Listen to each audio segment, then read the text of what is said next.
For most of my life, I've been chronically afraid. Afraid of the dark, afraid of knives, of cows, afraid of men, of rape, of commitment. These fears were sometimes justified, but most often irrational, and sometimes these fears completely paralyzed me. I am the youngest girl in a family of men, of brothers, of uncles, of male cousins. Of course, being the baby in a large Mexican family has had its benefits. For one, my grandfather absolutely adores me. "Oh, mijita, qué bonita! Looky there, my baby!" I am guaranteed a marvelous greeting every time I visit. Being the baby when you're a baby is fine, but as I get older, the babying has turned into over-cautious sheltering. Like the time I was 9 and my dad heard about my first crush. "Kayla, boys only want one thing." I didn't know what that one thing was, but throughout my life I was constantly reminded that whatever it was all that boys wanted.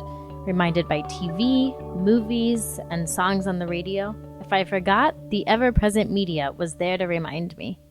Soon after I learned about what that thing was, sex, I learned about another thing, rape. My mom and I are very close, and it was always her parenting policy to be open with me.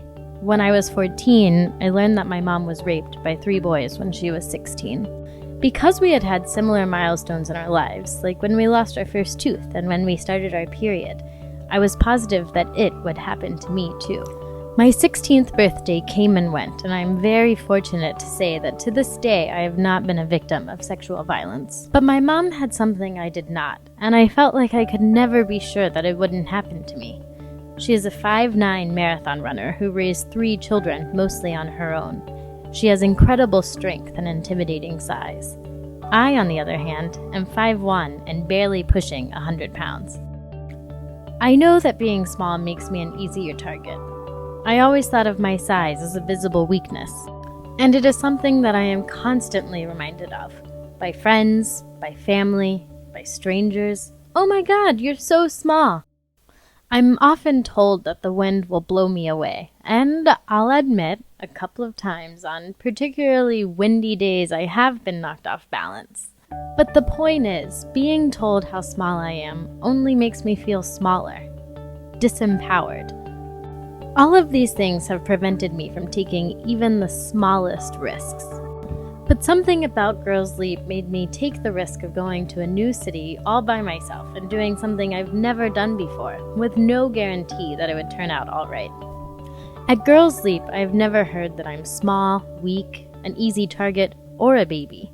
Regardless of my size, my gender, of any personal baggage I may carry, all I hear from the women at Girls Leap is, "You're so strong, you're so powerful," and they mean it. It makes me feel big. It makes me feel strong and powerful, because I am. From what little I knew at the time, the Girls Leap mission statement particularly caught my eye, to empower girls to value and champion their own safety and well-being. I understood what it meant to value my safety and well-being. In the context of my life, that meant knowing I didn't have to be afraid, but to champion it too? Knowing is one thing, but championing it means not being afraid. Girls Leap helped me find my strength. I can now say loudly and confidently that I am no longer afraid. I am not afraid. I joined Girls Leap because I wanted to learn the skills, but I had no idea that the Lifetime Empowerment and Awareness Program applied to me as well. I have learned as much as I have taught, and along the way, I have met an absolutely amazing community of strong, supportive women. For a long time, I have been on a journey to overcome my fears. Girls Leap has been a catalyst for that journey. I am sad to leave, but I count my blessing for having known them and for getting to know myself just a little bit better.